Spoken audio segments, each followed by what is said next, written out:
There we go. Well, hello there, Broncos country. It's once again time for another episode of Building the Broncos. I'm your host, Carl Dumler, and of course, joining me today is Mr. Nick Kendell. Nick, how you doing, buddy? Doing pretty well. I think this is day 13 of hashtag socially distancing. So it was sunny today. Got a nice walk in with the wife. She's preparing to defend her dissertation, which is a week from today. So, things other than not going to work, working from home, things are pretty normal here, which is, I guess, good. There you go. Yeah. My job's been a little weird because my job's pretty much dealing with people all day.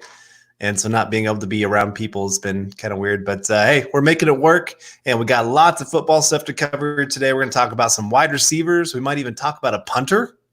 Broncos making a move for Mr. Sam Martin of the Detroit Lions today. So got lots of things to cover, but make sure you're following us on Twitter. You can find me at Carl Dumler MHH and Nick at Nick Kendell MHH. Of course, the podcast Twitter account at BTB Football Pod. And make sure you subscribe to our show wherever you listen to podcasts and leave us a rating. Also, don't miss out on going over to milehighhuddle.com of the Maven Coalition and Sports Illustrated. Lots of content going in there right now. And also just know that this podcast is powered by Overtime Media. All right. So the main thing we wanted to get to today is pretty much everybody and their dog is mocking a wide receiver to the Broncos at 15. And really good chance. Do what? A few cats as well. There you go. But there's a good chance the Broncos try to figure out a way to get one of the top 3 wide receivers in this draft. And sorry, I'm changing my mic there. There we go. But what happens if they don't? A lot of things. Yeah. Are they doomed if they don't get a wide receiver at 15? Don't think they're doomed. They're doomed if Drew Lock doesn't take a step forward or there's a rash of injuries. But now there's a lot of ways this could go, obviously. But right now, the biggest thing, like you're talking about, the Broncos, and we'll see if these sources are, going to be 100% correct, because let's be completely honest, this season they've been as hit or miss as any year they've been, because this COVID-19, there's less people in there. So a lot of these sources don't have their typical connections. So, but again, this has been going on since way prior to COVID-19 outbreak. So, we'll see. I think the biggest thing, though, is that the Broncos' chances for one of the top 3 wide receivers at 15 seems to be diminishing by the day. Yeah, it does. As we get further away from that Oakland game, it does make you question a little bit that victory. How much is that really going to play into next year? And how much is it really going to cost them of either having to trade up to get one of their wide receivers or missing out on the guys that they really wanted? Like you said, there's other guys that they can get. This is still a very deep wide receiver class. So let's not get – I'm Carl. sorry. Tisk. I know. That's my bad. I forgot completely about that thing being there. So, but yeah, it is the position that seems to be the most glaring after free agency. We're not done with free agency, but it's still most of their big moves are done. And 3 of the wide receivers that made some sense potentially as a wide receiver 2/3 came off the field today. You had, who was it? Philip Dorsett, who's a speed option, went to the Seahawks, which, man, they really stacked up some speed there. I'm going to be really interested to see that offense this season with Russell Wilson. And then also you had Rashad Perryman going to the Jets and Robbie Anderson going to the Carolina Panthers. So, Paul Richardson is still out there. Taylor Gabriel's still out there. But really those options becoming less and less viable, I guess, is the way to look at it. Luckily, it's a really good free agent or a draft class at wide receiver. Right. And that was kind of the funny thing is you and I were talking about this earlier today. And I was like, well, maybe we can talk about free agency and some guys that are still out there. And then they all disappeared. Yep. It was like, oh, well, there goes half our talking point right there, just gone. But you're right. It's one of those that is such a glaring need right now. But if they miss out, there's going to be some other options out there. And so I wanted to kind of get to, I guess, maybe thinking about each round of the draft. And we don't know exactly where guys are going to go, especially after you get past the first round. It gets pretty much a guessing game after that. The Broncos 2 years ago said we didn't see a scenario where Bradley Chubb fell to the 5th pick. Yeah. Picking 5. Like, that's probably just disingenuous, but like, Right. my God, like predicting what's going to happen at 15, you can kind of have an idea, but then you have craziness. I mean, every year nobody saw Clelin Ferrell going to the Raiders at 4. So, things are crazy. And also I see a bunch of people say, hey, you are not broadcasting on YouTube. It does say on the corner here that we're broadcasting on YouTube, but I am going to message Chad right now to let him know that. So yeah, sorry about that. But yeah, you're right. It does get a little bit crazy, but I do think we have a decent idea, at least in the second round, of some guys that maybe could be there for our pick or get pretty close. It wouldn't surprise me to see the Broncos trade up if they miss out on one at 15, trade up in the top of the second round, into the first round kind of thing to go get a guy. But right now, I think your first round locks, of course, are CeeDee Lamb, Jerry Jeudy, Henry Ruggs, Denzel Mims. Maybe Justin Jefferson, Denzel Mims, Jalen Reagor. I think there's a pretty big distinction after those top 3 guys. So, yeah. If you want, and especially year 1 impact, like unless you're looking, you can find like slot receivers. I mean, you have Hunter Renfrows every single season. So you can find slots pretty much. I mean, Cooper Kupps, etc. Those little niche slot receivers, they don't bring a lot of value. You get much more value from guys who are impacting plays down the field. But you can find receivers day 1, day 2, day 3. But I think right now it does seem like the Broncos are trending towards wide receiver at 15, if possible. And it does look like YouTube is working again for anybody that was trying to get on it, just so you guys know. And this is kind of the question of the day, kind of. Justin, we really appreciate it. Always coming in. Always love your questions. But if none of the big name wide receivers are at 15, what's best available at 15? It's hard to predict right now.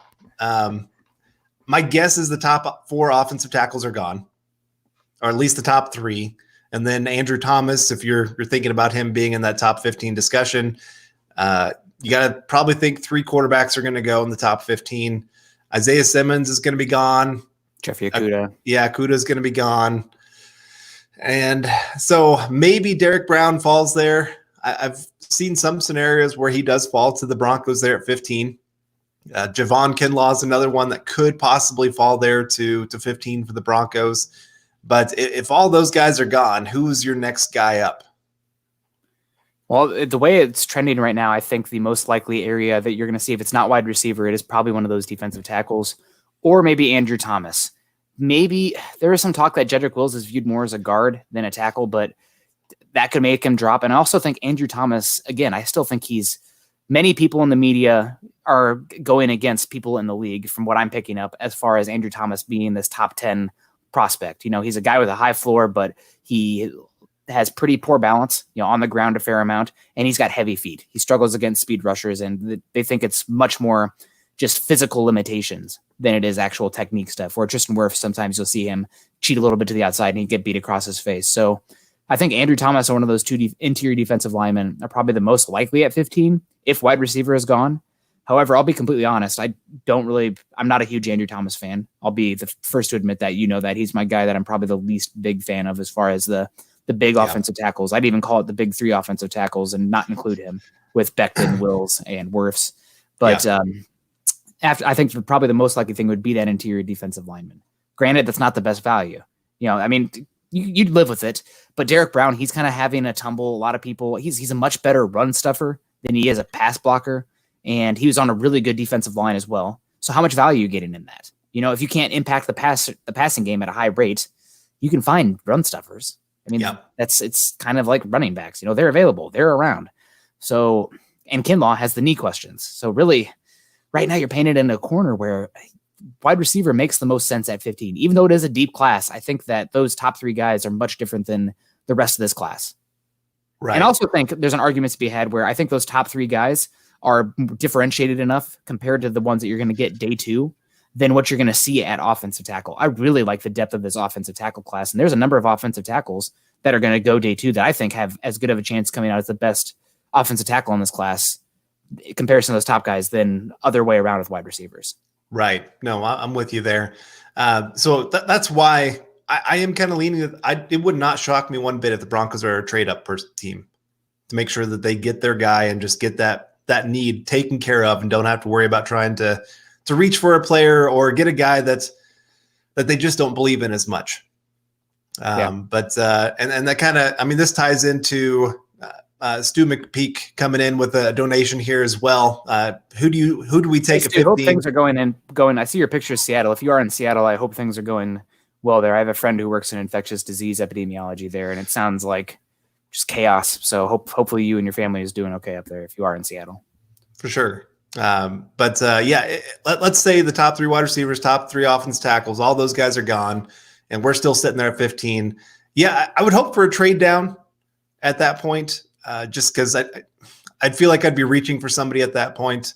Maybe I know you're not as high on this guy. I'm starting to get higher on this guy, CJ Henderson. I know you're not as high, but I'm starting to like him.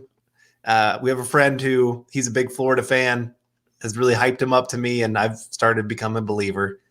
He's just allergic to tackling. I have such a hard time with it. If you're playing that, leave him on an island outside man coverage that you saw with Wade Phillips and also Joe Woods, I'd be a little bit more okay with it. But just because how much one-on-one tackling is important in this defense, that scares me with him. I understand. I'm going for the upside because he is one of the few that can be a true number 1 corner in the NFL. Yeah, I mean, he's got the length, he's got the speed, he's got he's got most everything that you're looking for. Doesn't have that dog in him though. I know, but I still would take a chance on him. That'd be my guy. If we have to stay at 15 and all those other guys are gone, that's probably who I'm starting to look at. Cornerback, to me, I saw somebody say this in it, but I think it's a great example. Last year, wide receivers, how many did we have go in the first round last year? Was it 2? I think Enfield Harry and Hollywood Marquise Brown. But you had a bunch of day 2 wide receivers, a big glut of that. And I think that's very similar with cornerback this year.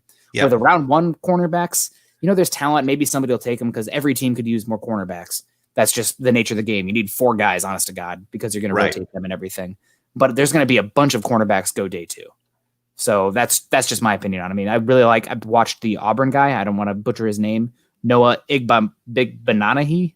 Who's got a lot of upside. I mean, Bryce Hall makes a lot of sense for this defense. I love Jalen Johnson for this defense. So there's a number of options there. Yeah, there are. And the only issue, like I was watching a mock draft today of some people doing it. And I think a lot of NFL teams can have the same mentality as well of like everybody's looking for that trade down because they want to see what kind of value they can get.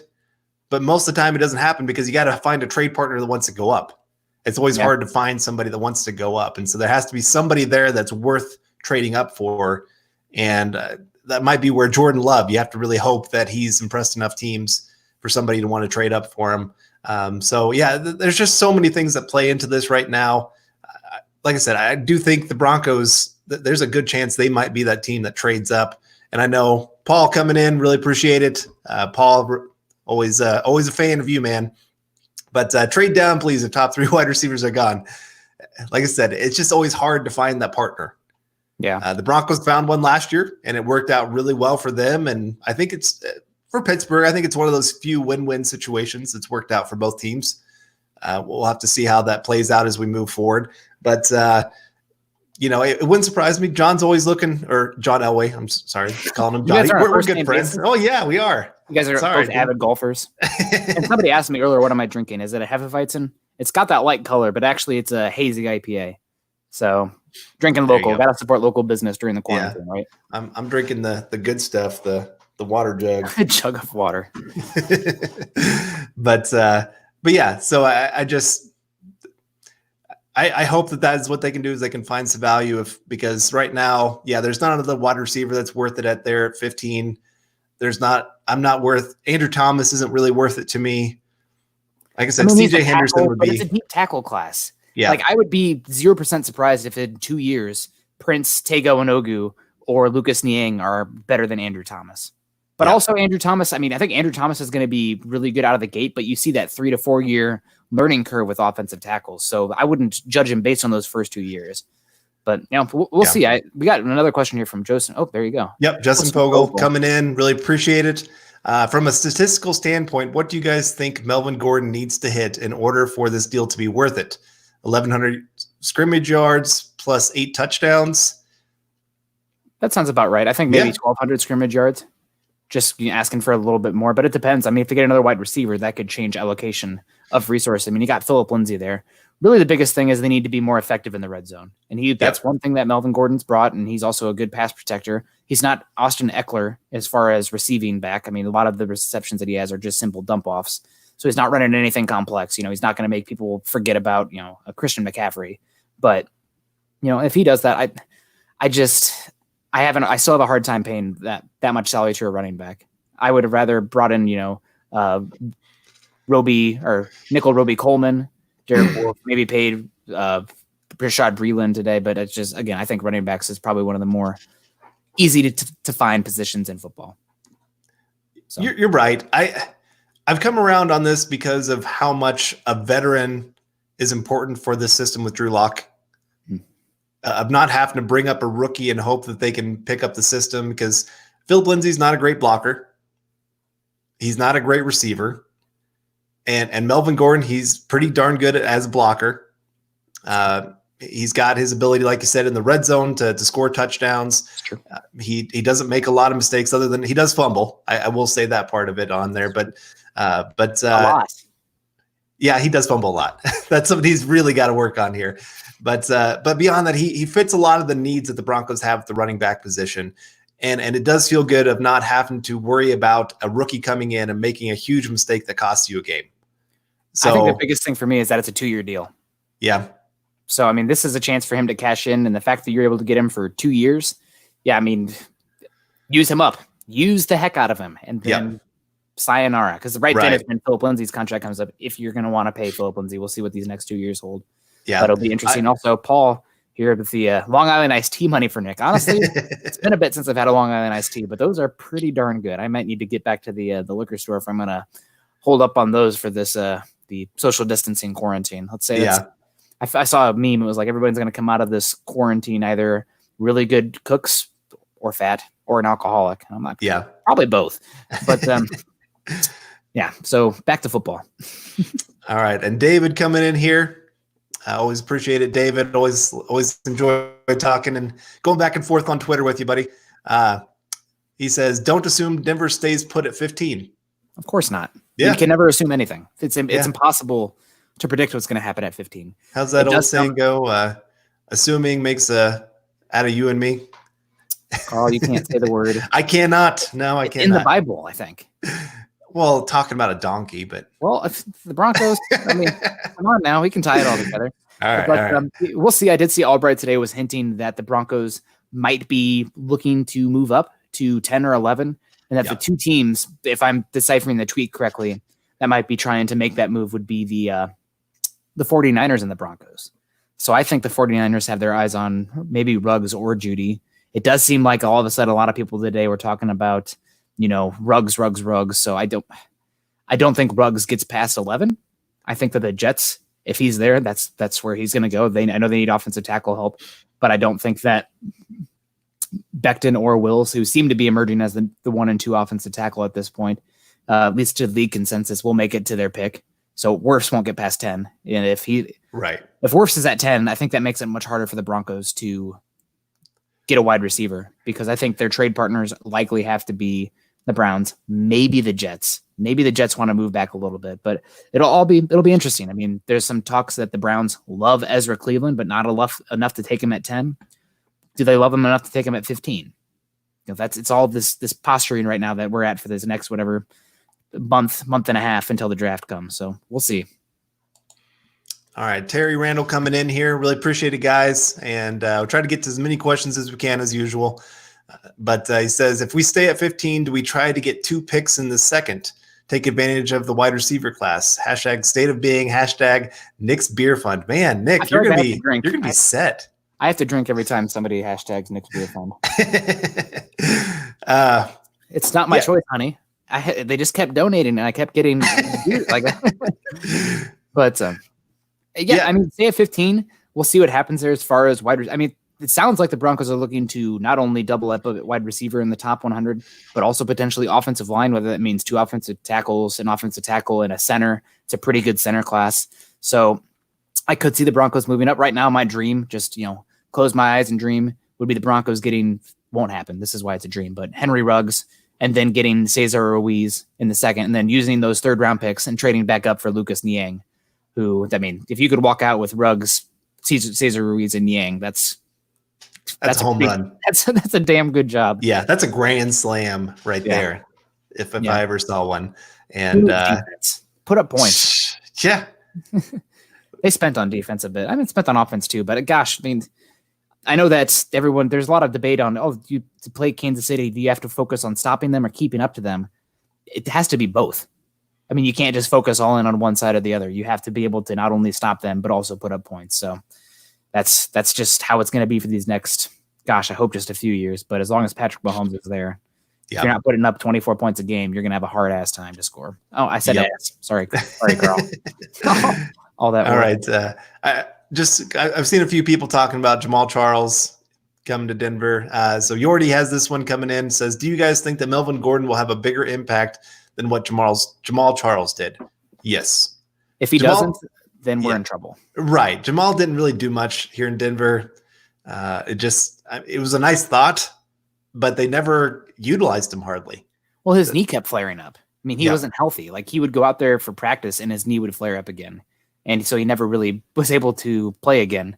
So, that's just how it is. And that's one of the things that's scary about paying running backs. Their bodies, the best they typically are going to be, unless you have very rare anecdotal outliers like Frank Gore and Adrian Peterson, the best they're going to be is on that rookie contract. So we'll see what happens. I mean, it's definitely the 2-year deal. There's not a long-term financial obligation. So it's not the worst. Yeah. And then this is a big long one there. I know. I just thought this is important because I think some have understood Mile High Huddle has really kind of been down on the whole Melvin Gordon signing, and it's not the player. That's never been the issue. Melvin Gordon has talent. I'll just take that off of there. Hopefully people got a chance to read, but it's pretty much just saying that Melvin Gordon is a very talented player that knows how to do things on the field and has shown some talent, obviously, in his NFL career.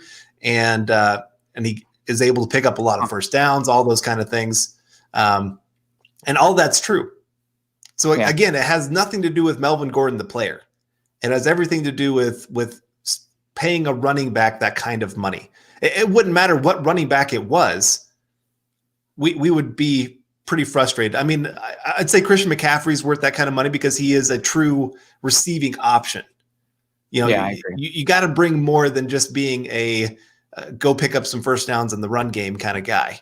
And Melvin Gordon's more than that. And like I said, I like him. He's an upgrade over Royce Freeman for sure. I mean, there's no doubt about that. Melvin Gordon has actually, I mean, if you're a fantasy football person, he's been one of the most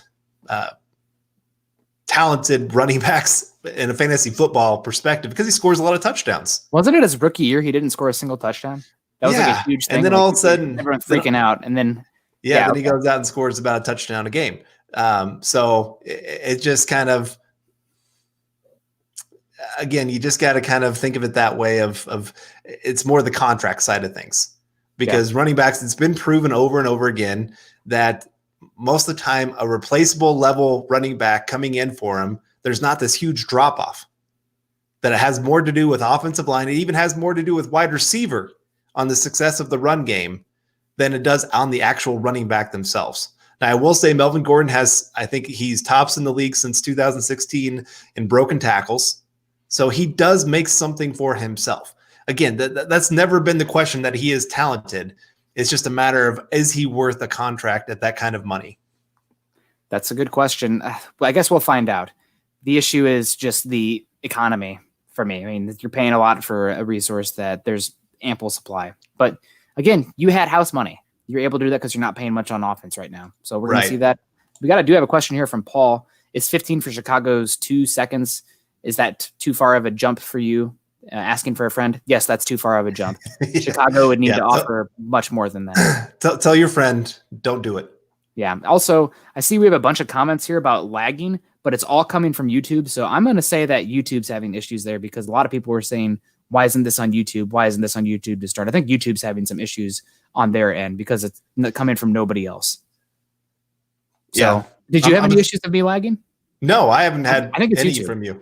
Yeah, I think so. Sorry, guys, for YouTube. I'm apologizing on YouTube's behalf here for you. Hopefully it's not making it too difficult to listen to us or anything like that. But because, I mean, we got a lot of great things to get to here, a lot of great questions coming in. Let's see. What are some good ones coming in here? Gordon cannot. Oh, go ahead. You go ahead. Oh, I was just going to say, wannabes. Gordon cannot stay healthy. Look at 2 years ago, only could stay healthy for a half. Could have been an MVP if he could actually finish a game. I mean, that's obviously one of the big issues with him. I do think that this year in Denver, he does obviously have a good running partner with him with Phillip Lindsay. So he doesn't have to carry the load quite as much. I know he didn't that last year, but actually last year, the games that he missed, those were not injury related. Those were just, he was sitting out. For his actual career, I think he's only missed 5 games. So he gets banged up, but they're not serious injuries. My biggest concern is the amount of money, but also the fumbling. I mean, you want to talk about taking the wind out of your sails offensively. A fumble behind the line of scrimmage from your running back, can't have it. That's one of my biggest complaints with Jonathan Taylor. Also, it must be a Wisconsin thing. They just got too much beer and whatever you get from eating meat on their fingers up in Wisconsin. But just the meat sweats, I guess. Yeah. But I did see this from Brandon Quinn. Nobody can stay healthy with LA Chargers. So that is true. That's a good point, Brandon. Yeah. Yeah. I appreciate that, Brandon. But MRM coming in here, 5897. Appreciate it. Watch every podcast. Keep up the good work. That means the world to us. I mean, we honestly love doing this. I mean, Carl and I would do this if you guys weren't even here. You guys make it 10 times more special, but literally just back and forth. It's just volleying, talking football. Right. So, yeah. And I guess we haven't even hardly talked today, but we have a question here from Nick Henson. Obviously, we want to get to some non-super chats as well. Sam Martin, a better punter. I think it would be pretty hard for the Broncos to not improve on Colby Wadman. He's really struggled in his punting. I mean, that from down to the hang time to how he was aiming the punts. I mean, Sam Martin paying $7 million 3 years to a punter isn't, the best, but I think that makes him only the 14th highest paid punter in football. So do want to see how the contract is structured. The 3 years makes me a little bit nervous. And I will admit, because I spent some time getting to know this punter class as far as the draft goes, which I don't ever want to have to do. That's not fun. But because I've done that, I'm a little bit upset because I actually have a little bit of punter knowledge. I've taken time to watch punting and to read about punting coming out in the draft. And now that just means nothing. So I'm a little upset on my end. But other than that, I mean, it's an improvement and it's something that's going to be important. I mean, how many years have the Broncos gone where the special teams every single week has been an automatic loss and it's made it that much harder for the team to win? Yeah, I can't think of the last time they've have a great special teams unit. Right. It's been quite a while. So, yeah, I don't mind the signing. I don't think he's obviously a top 5 punter in the league.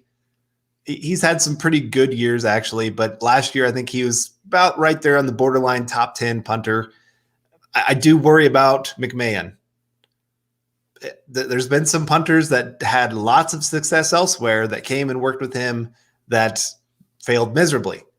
But then you got other punters who have worked with him who had great success. So it's always kind of weird with him. I don't know what. I don't think many special teams coaches are actually specialists in that regard. I think a majority of them are about the coverage units. They're better for where you're lining up as far as the punting goes, not the specifics of punters or whatever. Like a lot of times, like college players, they'll go to punting clinics. Like they're not getting the specifics as far as how to punt better or kick better. That's coming from like actually talking with other punters, and there's kind of almost its own small fraternity. So McMahon, who was it? He messed with Marquette King. Yep. King. Yeah. So I don't think while they are special teams coaches, from my understanding, I've never been a special teams coach, but from my understanding, it's more about like the coverage units and stacking those things up in the plays as far as punting goes, kickoffs, etc. Yeah. All right. Angela, really appreciate it. And this is a great question. I've seen this one from a couple people just throughout this week. Yeah. Another beer fund. There you go. All right, I got to go. But Angela asked the question, YouTube was not showing it, then bad, getting better. That's great. Glad it's getting better for you guys. What's with 8 tight ends? Why no releases yet? # Nick's Beer Fund. Well, I think the biggest thing is you have to weigh not only Hireman's money. I think you can save almost $1 million, 875,000 going with Nick Vannett instead of Hireman. But also, if Nick Vannett doesn't make this team, you can cut him, and you can actually very likely recuperate a compensatory pick later on. So the Broncos will have to. I think you're going to see Hireman and Vannett battle it out in training camp as far as that goes. And with the other tight ends, I mean, obviously Noah Fant's a lock. I'd say Andrew Beck is a lock as well. But you're keeping one or two of Austin Fort, who got hurt last year. Undrafted free agent, he flashed, but he was still an undrafted free agent coming off a serious injury. Troy Fumagalli, who's been, he's a 5th round pick. How can you say he's a disappointment? But he's not been great. And then you also have Jake Butt, which you don't know anything about.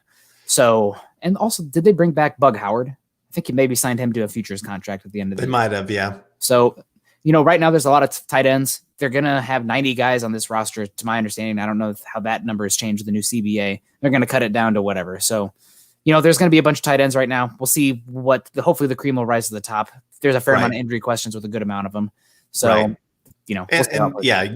with this offense, it is more of a one tight end system, but you do need a blocking tight end. So, that's why they made the signing and Hireman, he's actually a decent blocker. Yeah. So it's worth letting those two compete and see which one's going to make the roster, which one's not. But you're right. All these guys have a lot of injury concerns. And last year it was getting pretty slim pickings by the end of preseason. So I don't think they want to run into that again this year. But all right, James Campbell coming in here. James, buddy of ours. Trade up for Judy Lamb Ruggs or have modest trade down and target Rager Mims. Also, thoughts on Cesar Ruiz as a first rounder. Stay safe, everyone. So personally, I'd rather trade up a little bit just because there's such a drop off. Like I like Rager, I like Mims, but they're not Ruggs, they're not Lamb, they're not Judy. And I think we see 3 wide receiver ones there. And then after that, it's a bunch of good wide receiver 2s. Yep, exactly. But, every year it depends. Here's a good question for you. This is totally off topic. We'll probably get some questions, super chats in here. But let's say the top wide receivers here: Rager, Mims, Jefferson, Judy, Lamb, Ruggs. Do you have an NFL comparison for each of these guys? Put you on the spot. Not a great one, I guess. I have 2 that I really like for Rager and Mims. Okay, go ahead. With Rager, I really see Golden Tate. Okay, that makes sense. A guy who he's got a little bit of twitchiness to him, maybe not the most speed, but he's thick. He's built low to the ground and can make plays down the field. And then with Mims, I see a lot of DJ Chark. He's not doing a lot as far as over the middle goes, but as far as stacking guys, as far as playing the leveraging and playing a boundary receiver, I see a lot of DJ Chark when I watch Denzel Mims. Yep. Nope. That makes sense. I guess, Judy. Antonio Brown, maybe? Yeah, I guess that'd be a really – Antonio Brown's, I would say, has better hands. Yes, absolutely. You're right. And probably has a little bit better long speed than what Judy does. But, we're talking about Antonio Brown when he was actually functioning. He was the number one wide. Yeah. So before Vontaze Perfect. Yes. So he was the number 1 wide receiver in football. So that's what we're comparing here. So of course, Antonio Brown's going to be a little bit better at a lot of other things. I'm still taking Julio, but I fully believe that boundary guys are more valuable. So I see. Okay. I know you're the route runner. But yeah, no, I think that's a good one. Lamb, I've seen a lot of DeAndre Hopkins. I also see some Devontae Adams. I think that's an interesting one as well. Yeah. And then with Ruggs, he's such a unique player. Everybody wants to say Tyreek Hill. I don't think he's Tyreek Hill. I don't think he's got the thickness or the same level of twitch that Hill has. I also don't think calling him Tavion Austin or what was it, John Ross, that's just totally disingenuous. You're just saying that because you don't like him. You're lying. You're telling on yourself. He's closer to Hill than he is to those guys.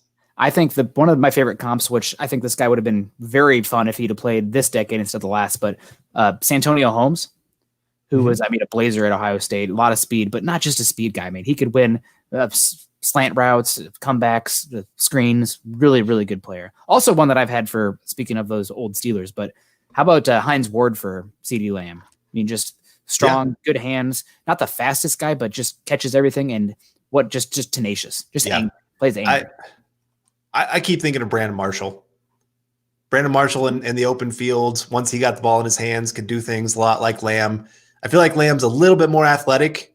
Marshall was bigger too. I think Marshall was like 6'4". Right, yeah. Marshall's a little bit bigger, but Lamb was a little more athletic. But just the hands that you see, the ability to like just be creative and do things, you're just like, how did he move like that? Marshall would do a lot of those kind of similar things. And then I did see, I guess Cesar Ruiz, I do think he's a bottom of the first round. I forgot to get to the second part of that. And Justin, coming in here, another drink, talk draft. I'm going to have to call on the wife to give me another beer. I saw a video earlier of somebody. There we go, guys. Thank you so much. Yeah.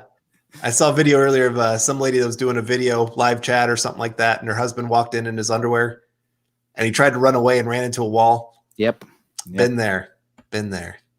Yeah. My wife just recorded a lecture today because TA and whatnot, defended her dissertation. I had to be quarantined in the room. And she also used my computer. So I just literally sat in here on my phone for however much time. And honestly, I was watching football. On my phone. So yeah, get that. All right. Kareem Gomez.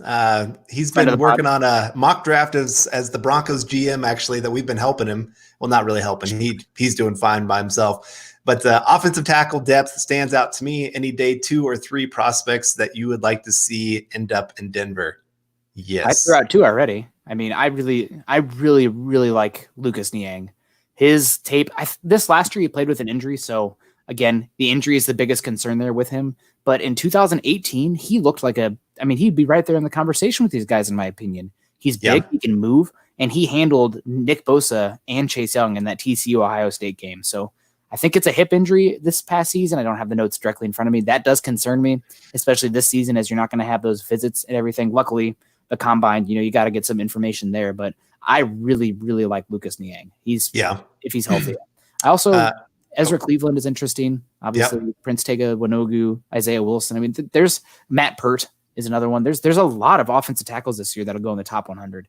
And obviously, offensive tackle is a position that pretty much every team needs. So we'll see how they fly off the board. But a lot of people talk about the big 4, but I think that a lot of people talk about the wide receiver class being deep, but offensive tackle is in the same vein. I think the talented offensive tackle is just as good, just as deep. Right. And there's a lot of really nice developmental pieces. Matt Pert, like you'd mentioned, Akeem Adeniji is another that be a guard. Probably, but he did show some ability to be a versatile player there at the Senior Bowl. Like you said, Isaiah Wilson's pretty raw, but he's a monster. I mean, Austin Jackson. Austin Jackson. I'm not sure where he's going to go because this last year wasn't his best tape by any means. It's interesting though, because some people say the reason his tape wasn't so good last year is because he donated to save his sister's life, his bone marrow, and that made him extremely weak. So he lost an entire offseason of development. He couldn't practice. He couldn't work in the weight room because he was so weak because he did a bone marrow donation / transplant with his sister. Don't quote me on the specifics, the medical specifics of that one. But that did cost him a whole season. He's big, he's strong, he moves great. So it'll be interesting. Yeah. Joey Richards, I think this is a great question to ask right now. Is it risky going to the draft with Patrick is wide receiver 2? It would be if this wasn't a great wide receiver class. It's just you're going to be able to find somebody of some value that can at least be a solid 2/3 year one, even as a rookie, that you can find. And I always think of like you try to fill as many holes as you can in free agency so you don't have to reach in the draft, but you're not going to be able to fill every hole. It's not possible with the salary cap the way it is. Even the Chiefs are going into the draft with some holes. Their cornerback group is terrible right now. They've lost some pretty good guys. I mean, Fuller's gone. Breland could be. Yeah, he's still out there, so we'll see what ends up happening with him. But their cornerback room is pretty much gone from the Super Bowl, so they got to retool that, and they don't really have the cap space to do some of that. So again, you're talking. I mean, even their offensive line has a lot of holes. They just lost their center, so they need to replace. Is it Wisniewski? Yes, Stefan Wisniewski. Yeah, who also started on the Eagles team that won the Super Bowl. So right, and so. Right. So it's even the best teams still have holes when they're going into the draft. And for the Broncos, they have decided that because this is a great wide receiver class, they can take some risk in hoping that they're going to get a guy to be able to fill in there. So I'm not as worried about it. But yes, I've seen a couple people say the Broncos are fine at wide receiver if they have to go into the season with Patrick and Hamilton. I don't see how the offense really takes that next step. The only way it takes that next step is if Noah Fant takes a monster step forward. And he can't just be a low volume explosive output guy. He needs to become a high volume target, which I'm not sure will be the case. So that'll be interesting. Right. Justin coming in with another question, and really appreciate all the questions coming in here, guys. But should we get another Sutton or Speed to help? I prefer Speed at this point, just because, I mean, you're making them have to have a variety of cornerbacks and defensive setups to be able to cover these different receivers. It allows you, if a team likes to keep everything in front of them, that you have guys that can beat them underneath. But if they like to play tight man-to-man coverage, then you can beat them over the top. You can just beat teams in so many other ways than if you have a lot of the same similar receivers on the field. Yeah, I agree with you. So I think one thing that's interesting here is they don't need essentially a big body guy unless they bring speed or yak ability. That's something that's underrated. I mean, obviously right now they don't have a speed option, which means that they can crowd the box. They can have defensive backs sit on routes. There's not really that threat that if they get beat, you're screwed. You're at 6 points. So I think speed is probably the most important thing, but getting a guy who can run solid routes and bring a yak ability is, I would say, just as important. And I see a bunch of questions here from Jody. Oop, go ahead. Oh, I just call your wife, bro. Terry.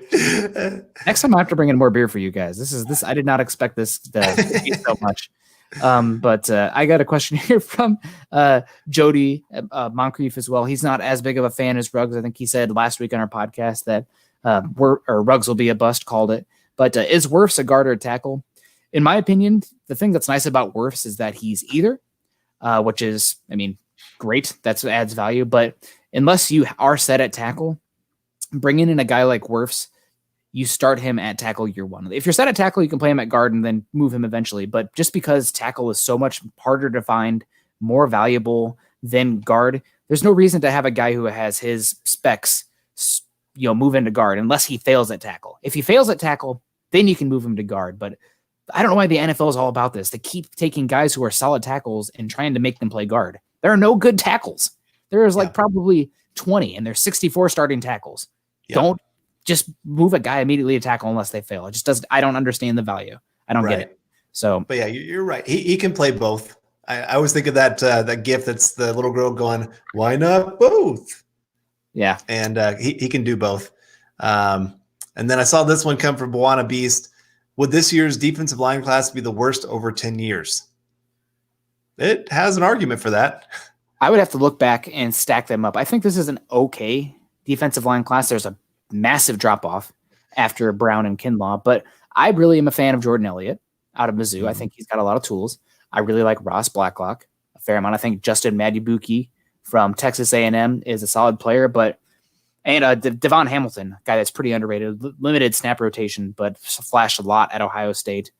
But honest to God, if you're asking me, I think the best bet this year, maybe you could bring in a Lucky Fotu, who could be a good nose tackle, a massive pocket pusher. But I would bring back Derek Wolfe. I mean, I think the COVID-19 thing and players not being able to travel and whatnot has hurt him as much as anybody because he's not able to go in for medicals. So you might be able to get in Derek Wolfe for a 1-year prove-it deal, which is crazy and unfortunate for him because I'm a Derek Wolfe fan. But then you can kind of squash that need for another quality 3, 4, 5 tech type and just let the draft totally fall to you. And if there's one there that makes sense when you're picking, fine. But that doesn't seem to be the strength of this class in comparison to offensive tackle, wide receiver, and honestly in the top 100 cornerback as well. Right. I wanted to get to this one from Robert Kitchens. Am I the only one that thinks Patrick and Hamilton were pretty good with Locke? The problem is pretty good doesn't beat the Chiefs. And I don't think, Hamilton flashed the last 2 weeks. I'm going to pull up Patrick's stats now.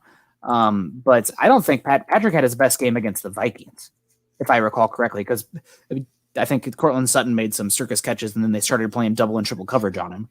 But Patrick also, how much can you trust Patrick? He's been injured pretty much almost every other year of his career. That's a reason that he's not been around the league. Also, his best role, in my opinion, is the backup to Sutton.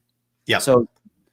So yeah, I mean, okay. So against the Chiefs, Patrick was targeted 7 times, holding 3 catches for 26 yards. Okay. Against the Lions, which had the worst. This is some from the Scout's Eye preview that we do every week during the season to talk about the upcoming matchup. But he had 5 catches on 6 targets for 48 yards. But that was against Detroit, which had Darius Slay, great cornerback. But then their second and third cornerback was the worst in the league. So everybody else could eat. And then the last week, he had 1 catch on 2 targets. So you did see Hamilton see a surge in targets, especially with Drew Lock escaping pressure, able to find Hamilton over the middle of the field. He's got some value still as a slot. Honestly, if they went in this year as Hamilton as the third receiver, I'd get it. Wouldn't be the worst as far as that true slot receiver. But I don't think you want to go into this season with those 2 guys as your number 2 and 3 receiver. It's honestly, it's a disservice, not only to Lock, but to Sutton as well. Right. And my thought is there were a couple plays where Hamilton made the catch there at the end of the year, but you put that kind of speed in the slot from Ruggs or Judy, and that all of a sudden turns into possibly a big play for the offense. And you look at the best offenses in football, and they are not the grind it down the field kinds. That they can pick up big chunks when they need to. Yeah. And they know how to do that on the field. And right now the Broncos past Sutton and Fant can do it too. Don't get me wrong, but they just don't have that next other weapon to be able to really take pressure off of them and really open things up and have that big play that really just makes you go, that's why they won the game. I mean, the Chiefs this last year, just look at how many weapons they had. The 49ers, look at how many weapons they had to be able to target that they could just really make teams have to cover every inch of the grass and also just one-on-one. Good luck. I mean, trying to tackle those guys in the open field where Hamilton, he catches it and it's pretty much he's down. Tim Patrick, he catches it and he's down. And again, they're good number 3, 4, 5 wide receivers, but to have them as your true number 2 or to not have another guy that can help really take the pressure off and open them up as the number 3, it's setting you up for not having the most dynamic offense that you can have. And like I said, you've said it too, to beat the Chiefs, you got to score points. And I'm just not sure with them on the field how many points you can really add to the offense compared to last year. Yeah, absolutely. And we're talking wide receivers here. Somebody we haven't really talked about. Thoughts from Tina Fairchild here. Thoughts on wide receiver KJ Hamler and Lynn Bowden. So KJ Hamler, Penn State, and Lynn Bowden Jr., I think quarterback from Kentucky, but playing wide receiver now. But Bowden probably going to take a little bit to transition to wide receiver, maybe see some wildcat kind of stuff with him early on, as well as you have to have some manufactured touches in there with somebody who's going to be as raw as he is coming in. Good athlete, but I mean, is he a wide receiver yet? Probably not yet. And with KJ Hamler, I like KJ Hamler's speed, but he is so diminutive that you have to have a perfect throw for him. The catch radius is very small. I mean, essentially, he needs to be what the Broncos were hoping Isaiah McKenzie would be. He's as much gadget as he is wide receiver. So some athletes there for sure, but given the Shermer scheme and what he asks these guys to do as far as route running go, they might not be good enough in that regard, creating separation for themselves to be good options for this team. I'd be more a guy we haven't even talked about yet, but Brandon Ayuk from Arizona State would be, more interesting to me than a KJ Hamler. Yep. He offers a little bit more versatility in what he brings to the field.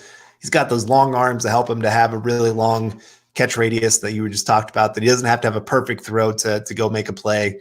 And he's got a little bit more build to him that he can hold up to a lot more, I think, of what you're going to be asking him to do. I did like this question coming in from Hoosier. If they got Ruggs, would he play boundary with Hamilton in the slot? Probably a little bit of both from some slot and some Z, but I think that would probably be the most of your wide receiver sets. I mean, it depends on what they draft, but Ruggs' best work has come from the Z. So that's where I'm probably utilizing. I mean, he's actually had some X routes as well. He's been taking a lot of press because Alabama, for as good as their wide receiver core was this past season, they didn't have that true big body, height, weight, speed guy. They had Waddle, Devonta Smith, Judy, who was pretty much exclusively in the slot. vast majority of his work in the slot, and then Henry Ruggs. So I think you could see some slot work from Ruggs, but he also could play that boundary role just fine. That would probably be if I was setting it up in Madden right now, that's how I would set it up, with Cortland at the X, Ruggs at the Z, and Hamilton at the slot. Yeah. And Angela coming in with another one. I really appreciate it, Angela. Appreciate all of you guys listening in here. We're going to take a few more questions before we get out of here. But does Spencer have enough speed and or talent to take the top off? Looked like he had a CFL to NFL adjustment. Some guys are fast, but that doesn't always translate to their wide receiver ability. So Spencer, I mean, was a really good returner last year. I think he made the Pro Bowl, but I mean, I know when people count Pro Bowls, it's nice for the player, but I don't really hold it for them or against them. I mean, it's a popularity contest most of the time. Yeah. So I think that he could offer some speed element, but you don't want to go into the season as him being the only speed guy. I mean, we saw it last year. They used him in kind of a gadgety role, but they're like tracking the football, running the routes, just was not his forte. Yeah. Do you know what he ran at his pro day? I have no idea. 4.27. Pretty good. He's a fast guy. Granted, pro days you can add a tenth of a second and probably be a little bit closer. Right. Because Indianapolis historically, there's a reason I like to have it all there, but Indianapolis historically has a slower track. And also sometimes at pro days, which way is the wind going? It's going to be at your back today. Yep. So, that's why they want to have as many guys test as they possibly can. So the numbers are as standardized as possible. Right.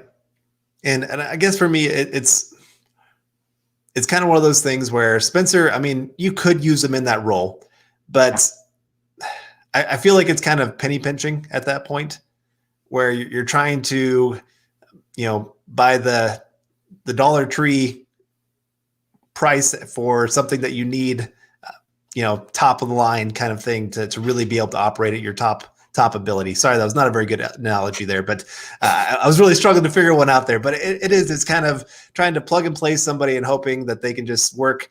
I've seen a few people on the Mile High Huddle Facebook page. Right. Yeah, there you go. And hoping that it's going to really, that you're, we'll stop there on that one. But it is. And I've seen a few people just say, oh, just take a speed guy in the third or fourth round. And while the Broncos could do that, it's just still not going to be at the level that you could be. So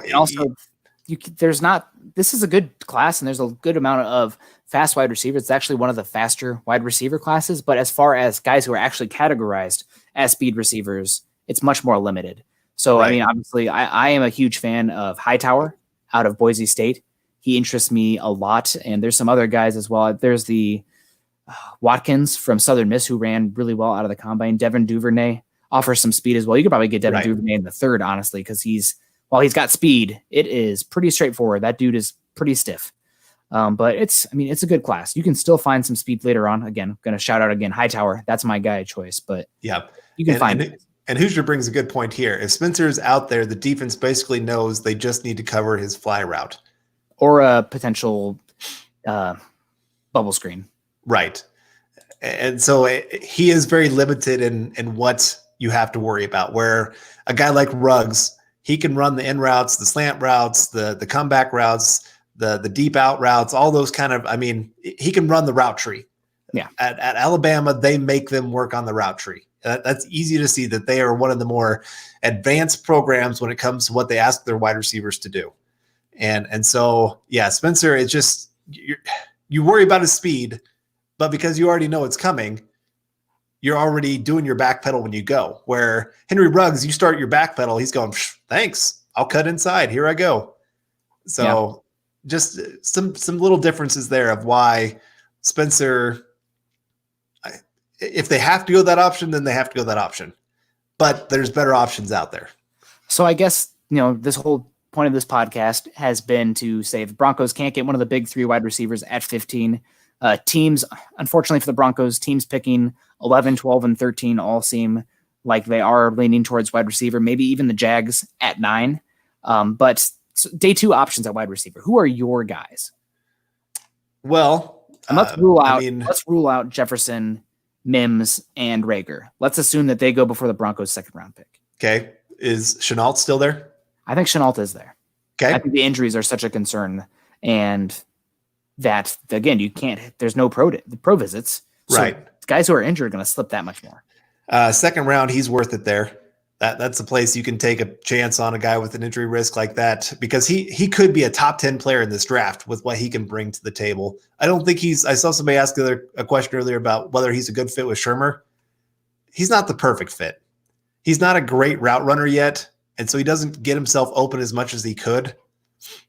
He's athlete with good hands right now. And he's got to learn the little dynamics of what it means to be a wide receiver. So that would be one for me. Brandon Ayuk is another. Donovan Peoples-Jones, that is one that needs to be said more and more for the Broncos. Even if they take wide receiver in the first round, that's another guy I'd love to go see them get in the second or third. In the second, okay. Well, even in the second, I would think about him just because he is – I think he was one of the most held back wide receivers in college football this last year. Shea Patterson will do that to somebody. Yeah, he will. I just think he could have had such a better opportunity